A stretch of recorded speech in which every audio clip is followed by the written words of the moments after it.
You need to breathe in order to stay alive. For your body to stay alive, you need oxygen. And everyone in this hall knows that if you are deprived of oxygen, you will only be able to survive for a very short amount of time, and then you will die. Agreed? Now, the heart also needs oxygen. And it's interesting because the trees, what do they give us? They give us oxygen. And in fact, Allah subhanahu wa ta'ala actually made this connection with the tree and the good word, the goodly word, that kalimatun tayyiba. And that being Iman and La ilaha illallah. And ultimately, the oxygen of the heart is dhikrullah. It's the remembrance of Allah subhanahu wa ta'ala. If we live our lives and we don't remember Allah, if we live our day, we go through our day and we aren't praying, it is exactly like a person who is being deprived of oxygen. And I don't need to tell you, we don't need an MD up here to tell you what's going to happen to that person. It's obvious. That person who is depriving themselves of oxygen is going to die.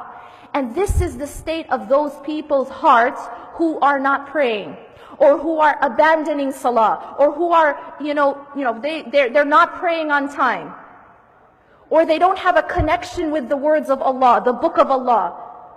Because what they've done is they've deprived their heart of the oxygen, which is the remembrance of Allah. The remembrance of Allah is the oxygen of the heart. And this is just a funny example. You never have a person say, I'm too busy to breathe, right? You don't have anyone say, I'm in a really important meeting, so I'm going to breathe tonight.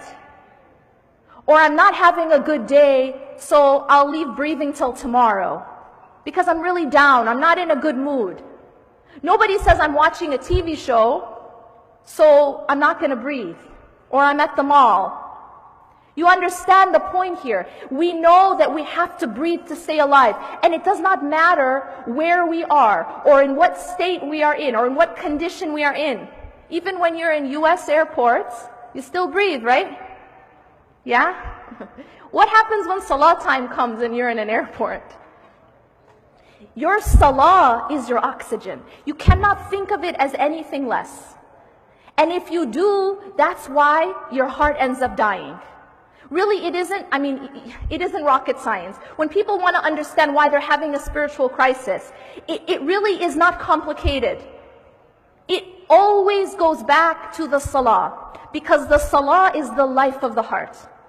And a person has to first abandon the salah, or somehow put salah aside, in order to be able to get off the straight path. So the salah becomes a protection, and it is also the life of the heart. Now, we also know to take care of the body, we need food. We have to feed the heart. What is the food of the heart? It is also the remembrance of Allah.